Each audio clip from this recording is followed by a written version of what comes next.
I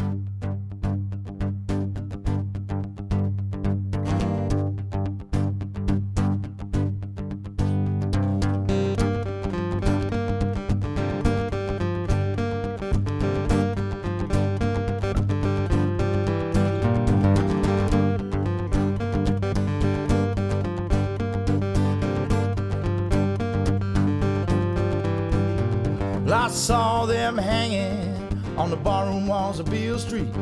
None of them were left there by the people. My name is Graham Wood Drout. I saw the things I loved and lost so long ago. For the last 40 years, I've been a musician. I'm a visual artist, songwriter, singer, bon vivant.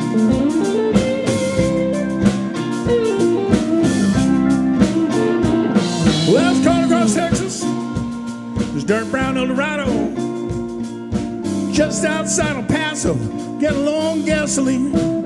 Pulled in a station, not far from my destination.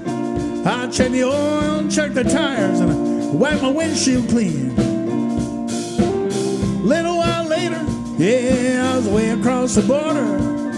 Had a hacksawed Walmart shotgun laying by my side.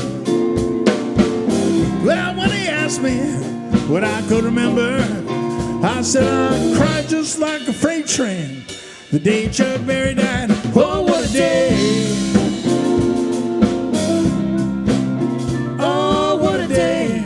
I began playing guitar back in '68.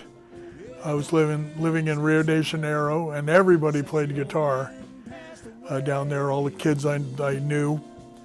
And it was just something you carried around with you all day long. I never had a lesson in my life. I just had people show me stuff.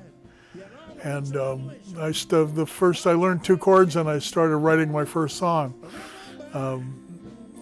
And that's what I've been doing ever since. And I was there for a little over 3 years. Graduated high school at the Scuola Americana in Rio, 71. And the most formative years of my life, I go down there, so I'm not watching television. I don't speak the language. And so I read books. I wrote poetry. I kept journals. I learned how to play guitar. I listened to music constantly, day and night. And I didn't watch television for almost 7 or 8 years. I got back to the States and I didn't have the habit at all. And I just kept listening to music and drawing and painting and playing. And I had a guitar, but I wasn't paying attention to it. And I met this guy. His name was Marcelo Hicana. He's from Argentina, and he lived down the street. And he had all kinds of medical problems. Couldn't go out in the sunlight, all kinds of stuff. And he was as white can be, black hair. And he had a beautiful white Fender Stratocaster, just like Jimi Hendrix. And this is '68. And I said, can I play your guitar? And he says, do you know how to play? And I said, no. He says, no, you can't play it. So I went home, pulled my guitar out of the closet, and pulled out a Led Zeppelin 1 songbook. And in the back of the book, there was a list of how to play certain chords.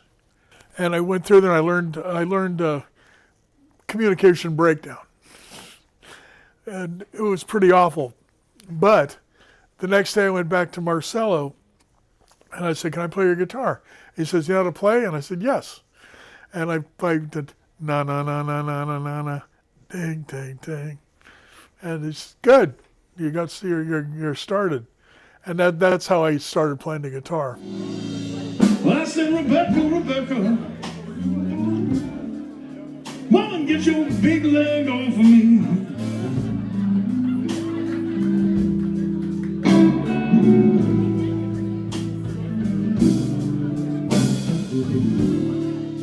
Rebecca,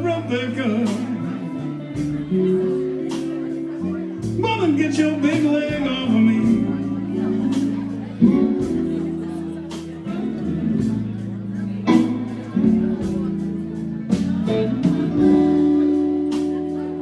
I did everything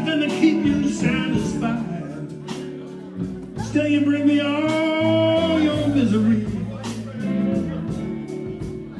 Some people who were putting together a band back in 78, 77, and that's how I ended up in the band business. I had no idea that I was going to be a musician, but I met these guys, and I went home and I pulled the guitar out and started getting serious about it again, and ended up in the band. The band was called Off the Wall when I met these guys, and then they changed the name to Fat Chance, and then I became the lead singer for Fat Chance because their singer's wife wouldn't let them work at Tobacco Road because it was too dangerous. So they asked me if I could do it. I said, yeah, I had no problem, but I don't think I can do this. I go, well, let's give it a try. And we did 2-week intensive rehearsals, and it was a lot. And I didn't feel really confident or good about it. And I thought I was terrible. And we went down to Tobacco Road, and we had the first gig. And Tobacco Road had quite a reputation for being a very dangerous place. And it was all Mario refugees when I started. We started like 11 at night, 11 to 4 in the morning. And we got there, and I said, I'll do the weekend, but you have to find somebody else, because I can't do this. So we did the first set, and I said, okay, let's go outside. We're going to have a meeting, what we're going to do. And I went out there, and I said, I want to stay. And that's how I ended up in the band. But I really felt at home. I felt like, yeah, this is something I want to do. We were there for a few months. And it just got so weird. We left. And he came back a year later and stayed for 35 years. You pretty thing, gonna buy a wedding ring. The name Iko Iko, it came from a Mardi Gras song. Miami was like the murder capital of America at the time. And, the 80s, the drugs and just everything. And Iko Iko is about two warring groups. They get together and exchange insults at each other, and talking about how big and brave and powerful each tribe is, and also there was a number of bands called Fat Chance throughout America. So we thought, well, we got to get something else. And I thought Iko Iko was kind of new wave sounding, like Oingo Boingo or Duran Duran, and I thought, well, anybody who knows music is going to know what this is all about. They're going to know Iko Iko. Oh, yeah, New Orleans and no, it was impossible to get them to pronounce it right. And we'd go to Tallahassee and at the university to be a big poster, ICO, like. But got through it. It wasn't the greatest name, but it worked. Lasted a long time.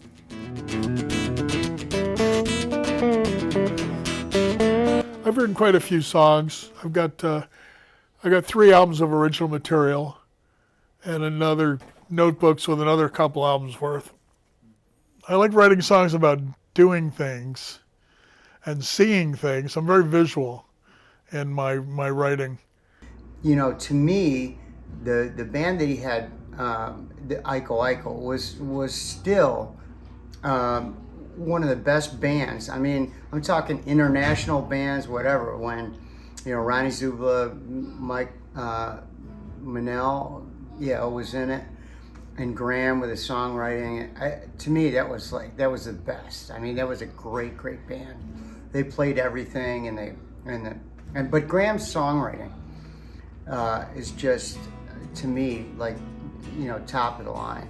I mean, 3-fingered fellas named Shorty, that the song about the Carney guy. That's one of the best, man. I mean, you can't get any better than that, you know, songwriting. So, Three-fingered fellas named Shorty, grease the gears on the carnival rides, shine your shoes down at the racetrack, nobody cares when they die. Eat too much cold beefaroni, they don't pay no union dues. There was a girl there, a year older than me, a class ahead of me, named Una Perez. And Una says to me one day, she says, I want you to come back to my place with me because I want you to hear something. And we went back to her parents' apartment, and there was a record player there, and they had, the needle had like a nickel sitting on it to put weight on the needle so it stayed in the groove, because I guess they didn't know how to balance it. But she wanted me to hear Bob Dylan's Highway 61 Revisited. She played that for me, and I'd heard like a Rolling Stone, but all this other stuff, it was just fascinating. And then another friend of mine had the album, and I borrowed it from him. I still have it. Bob Dylan influenced people in many ways. I remember seeing, I got one of the album covers where he has one of his paintings on there, and very primitive, very outside. And I didn't connect him with just landscape painting or Renaissance perspective or photorealism, and it's just good for him. No, thank you, Bob. The things he brought to this world, and we were lucky enough to be here at the same time. That's just amazing, and he's still with us. With Hendrix, it was the poetry, so you get things like One Rainy Wish or Rose and Gold. And then also Dylan singing, because they thought, well, if he can do it, I can do it. He gave permission to everybody. Like Hendrix wasn't a singer. He didn't like his voice. He didn't like the whole thing. And even their first album, there was criticism about his voice was so oddly recorded. He didn't like his voice, but he thought Dylan had given him permission to be a singer. The first album I ever went out and really just had to have was The Byrds with 8 Miles High. I heard that on the radio, and I wasn't that much into music. There was things happening that were really exciting that I really loved. Like I Can See for Miles by The Who. It just things that were coming up, and when I heard 8 Miles High, it just, boy, that spoke to me. And I went down to Sears over there on Coral Way in Douglas, and I bought Bird's Greatest Hits. A lot of Dylan stuff, yeah. My first love in music was psychedelic back then. And the San Francisco art movement, where you had art and music working together with the pretty much the poster art and all this, where it give you a visual idea of what the music was all about. And I love that. And I learned how to do like psychedelic lettering, and I really wanted that. And then with other movements, like I love punk rock for the same thing. There was an art and music thing coming together. The poetry of the 50s, the beat poets, and the cool jazz, and the impressionism and expressionism and abstract. When the music and art come together, like really amazing things happen. I think that's what's missing now. That there's no backstory, as far as I can tell, on a lot of the music that's being made today. I would look at records and I go, this guy looks cool. It looks like somebody I would like. He looks the way they look, or the way they dressed, or like we got a lot in common. I got stuff in common with this guy. And plus you bought stuff just for the way the album looked. Yeah, but even other than that, I'd look at album covers and I go, this really speaks to me, the artwork. I have no idea what the music's all about, but the cover speaks to me, and therefore we share these same sensibilities, with the person. So we have that in common. I find this very intriguing, and obviously they did too. Yeah, I was criticized for doing a lot of word art. Somebody said, oh, they weren't that interested in that kind of stuff. But they're just affirmations. When I come out here, the object of this house is to make me smile. Anytime that I come in here, no matter what's going on, I get a happy feeling from this place. This brings me a lot of joy to be surrounded, and it's a little bit of everything that I love, whether it's like a Mississippi juke joint or a head shop or a record store, or a toy store. Just all this stuff is right there, and everything in here has something. It means something to me. I selected it for some reason. I like to describe a lot of my stuff as it's like barbecue, because barbecue came from the stuff that people threw away. When you slaughtered the cow, you kept the steaks and all other stuff, but the ribs were like that. Those are for the, other people. Do what you can with it, and they took this stuff that was tossed out and turned it into an amazing thing. So my house, most of the stuff in here I either found on the side of the road, picked up at a garage sale or a thrift store, or people give me stuff because I think they like having their stuff with my stuff. It's like, oh, I know where this belongs, and because I get a lot of stuff, it's things that people's wives won't let them keep. I got my mermaid over here. You're not keeping that thing in the house. Glenn Terry gave me that mask with those horns. He's the guy who started the King Mango Strut, but he had it's from Africa. We don't know what animal those horns come from, but they're real. And it's like, well, I love this, but my wife won't let me have it. So you can bring it here, because it's the ultimate man cave. Nothing in here that belongs to anybody else. There's no, it's not like, well, we had to put our stuff together. Nah, this is mine.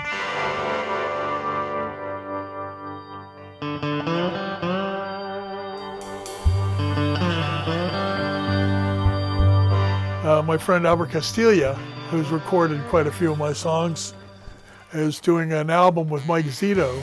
They just finished recording it. Mike Zito is the guitarist and owner of Gulf Coast Records. And they brought in Joe Bonamassa to produce the record. So that's a big deal. It's called Bag Me, Tag Me, Take Me Away. Hopefully it's going to be on their album. And that's how I'm gonna play until they bag me, tag me, take me away. They say that I play too hard. Yeah, right now I'm kind of just enjoying the fruits of my labors. I get royalty checks.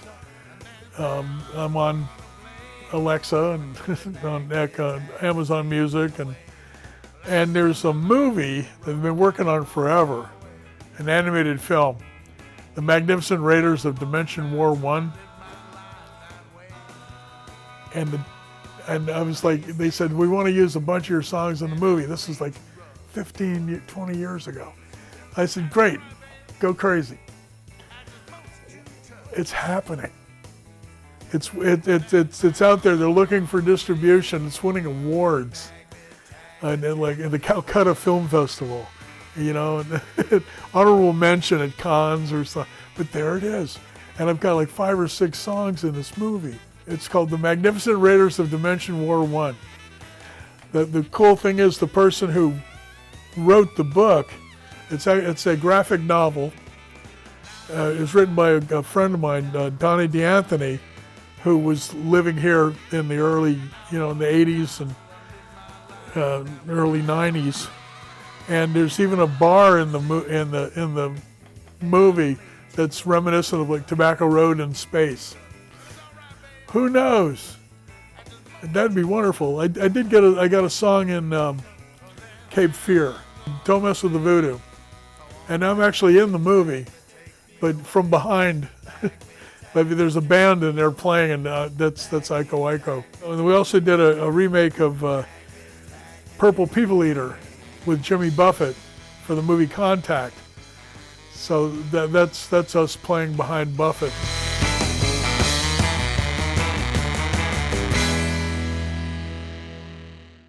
Oh yeah, I saw Fred Neil play in the Grove a couple times at the Old Grove Pub, and this was a long time ago, and I really didn't know much about him. I knew he'd written That Everybody's Talking at Me, and he wrote The Dolphins that Donovan covered, and but now the more I learn about him and what a big part he was of the Greenwich Village music scene, and he was an inspirational figure. The Jefferson Airplane covered some of his songs, The Other Side of This Life. So I can see where Buffett would start off with that. We worked with Jimmy Buffett on the Don't Stop the Carnival. We were the house band for that. Yeah, Coconut Grove Playhouse. We did that for a couple months, and then they went up to Broadway. We went up to New York to do the premieres, our previews, and it never went anywhere. I did go down there when I was 14. I went to the Head Shop South on Oak down there, and that's when I first saw blacklight posters.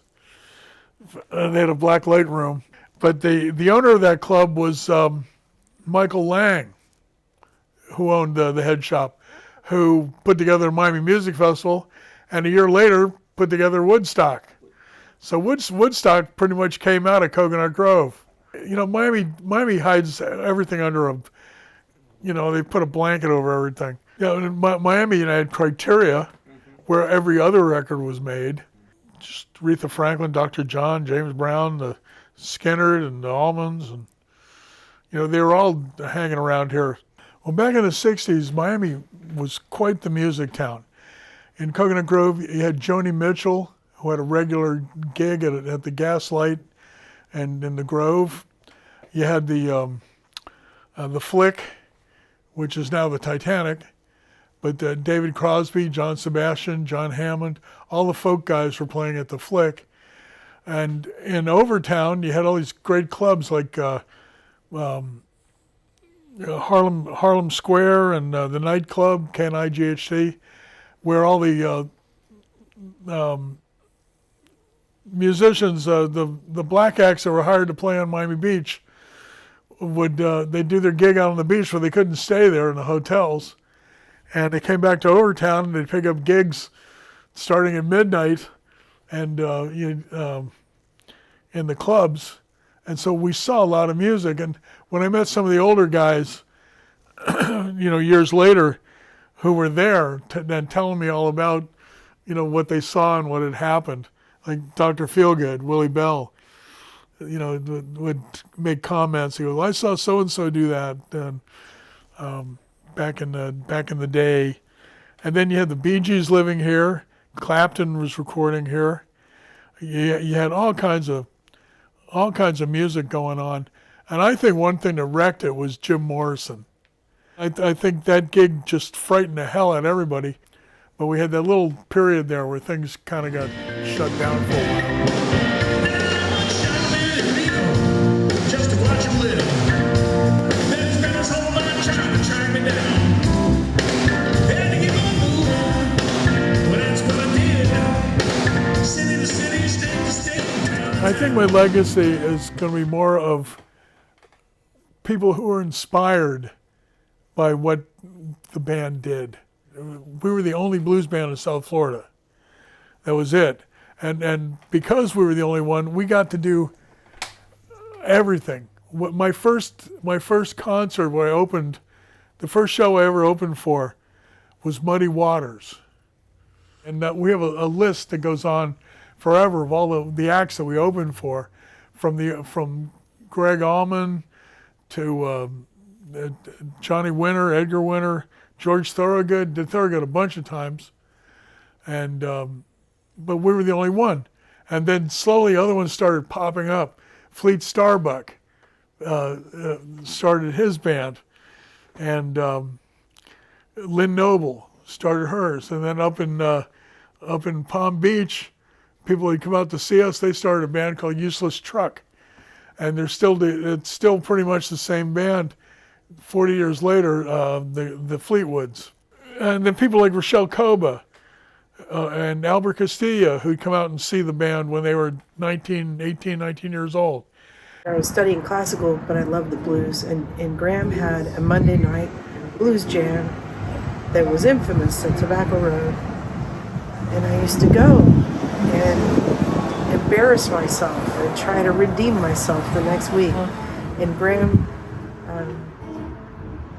he took on a teacher role, a mentoring position. You know, he protected me. I was a young girl in a bar. You know, it wasn't cool, but he made it cool, and it was about the music. And I played so quiet, he'd just leave me up there all night to try to learn these tunes. So that was my early introduction to Graham. Yeah, Graham's been a huge influence on me, writing-wise, person-wise. He's just an awesome human being and an artist all the way around. And you have to respect that.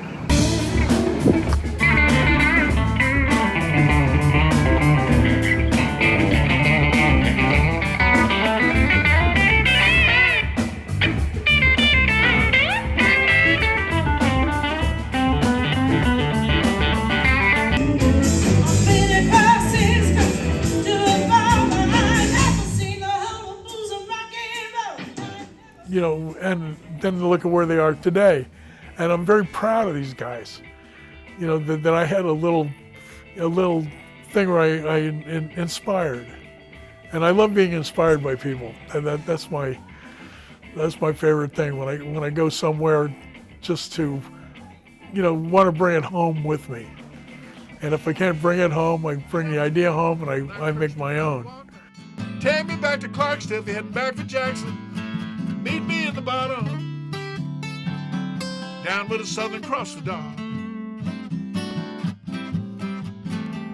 where the ghosts of Mississippi meet the gods of Africa. These are days of celebration. These are the days. These are days of celebration. These are the days. Well, don't give a long rest, there wasn't noise about it. I mean, wish I could blow all the candles out. Hope one day it all gonna make it home. Find that bed of roses, rolling through the stone. Trains at the station, but nobody wants to ride. I can't find no true love, I can't be satisfied. When true love comes, whenever jump and shout. Won't even have to blow all the candles out. These are days of celebration. These are